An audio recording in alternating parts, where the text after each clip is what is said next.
नमस्कार दोस्तों। सबके जीवन में कुछ न कुछ घटनाएं घटती है।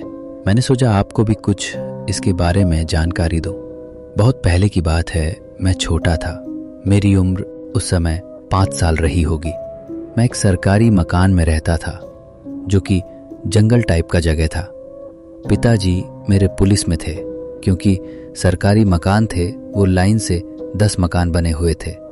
वहाँ आसपास बहुत सारे पेड़ थे। पिताजी बाहर जॉब करते थे।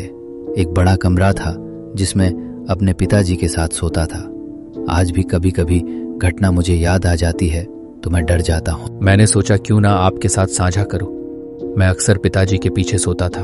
एक पलक थी जो दीवार से सटी हुई लगी रहती थी। मैं हमेशा दीवार की साइड सोता था क्योंकि छोटा था और पलंग से गिरने का डर भी था। पिताजी हमेशा मुझे साइड में ही लिटाते थे। रात में सोते टाइम लाइट बंद रहती थी। एक रात मैं सो रहा था, पिताजी हमेशा की तरह सो रहे थे। मैं उनके पीछे लेटा हुआ था। रात में मेरी नींद अचानक खुली। मैं छोटा था, पिताजी के कंधे पे सिर रखकर पलंग से नीचे देख रहा था। जब मैं हल्का सा उठा, पिताजी करवट करके लेते हुए थे।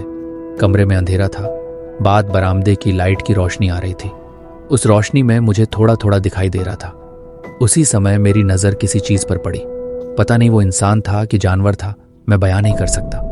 वह दोनों हाथ और पैर के सहारे जमीन पे चल रहा था। मुंह इंसान की तरह था। बड़े बड़े दांत थे जो लाल थे। उसकी शरीर की चमड़ी ऊंट की तरह थी, कुछ सफेद गंदी सी, और वह चारों ओर घूम रहा था उसी कमरे में, और वह खड़ा नहीं हो सकता था। मैं उसको देखकर डर गया, लेकिन उसने अभी तक मुझे नहीं देखा था। मैंने जैसे उसको देखा, पिताजी के पीछे छिप गया। था तो मैं छोटा बच्चा ही। पिताजी सो रहे थे। उस टाइम कूलर था जो कि चल रहा था, जिसकी आवाज काफी तेज कानों तक सुनाई दे रही थी। फिर मैं धीरे से उठा और पिता के कंधों के पास से बेड से नीचे देखने लगा तो देखा वह आदमी, या कहो तो जानवर, मेरे बेड के पास आ गया और मुझे देखने लगा। मैं भी उसी को धीरे से देख रहा था। वह जन चुका था कि मैं उसको देख रहा हूं। वह ऊपर नहीं आ सकता था। वह अपने चेहरों पैरों पे नीचे था और मुझे एक तक देख रहा था। फिर उसने अपना हाथ उठाया। उसके बड़े बड़े नाखून थे, काले काले, और वह मुझे देख के मुस्कुराया। उसी समय मैंने उसके दांत देखे जो लाल लाल थे। मैं और डर गया।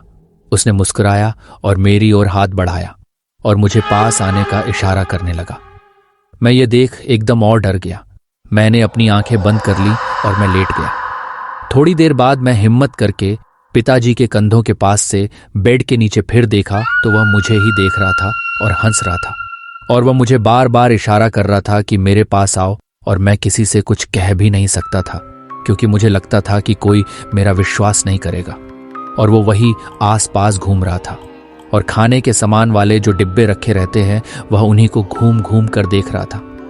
मैं उसको बस देख रहा था छुपकर बेड के ऊपर से, क्योंकि वह जन चुका था कि मैं उसको देख रहा हूं तो हर थोड़ी देर में उसकी नजर मेरी ओर जरूर देखती थी। मैं काफी डर गया था।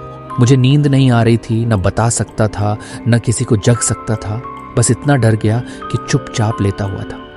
फिर मैं पिताजी के पीछे छिप गया और कस के उन्हें पकड़ लिया और आंख बंद कर लिया। छोटा था, सोचा कि आंख बंद कर लूंगा तो शायद वो चला जाए। मैं आंख बंद करे करे सो गया। किसी तरह रात बीत गई। शुभ उठा तो दिन की रोशनी में सब गायब हो चुका था। कमरे में कोई नहीं था।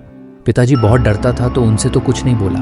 मौका मिलते ही माँ को सारी बात बताई। माँ ने कहा, बेटा वो कुछ नहीं था, ऐसा कुछ नहीं होता। फिर भी मैं माना नहीं। कुछ टाइम के बाद फिर उनसे बोला तो उन्होंने कहा कि बेटा वो कुछ नहीं, वो भगवान थे, बच्चों से मिलने आते हैं और कुछ नहीं। बट मुझे पता है वो क्या था, आप भी समझ रहे हैं। और इस तरह का वाकया मेरे साथ कई बार हुआ।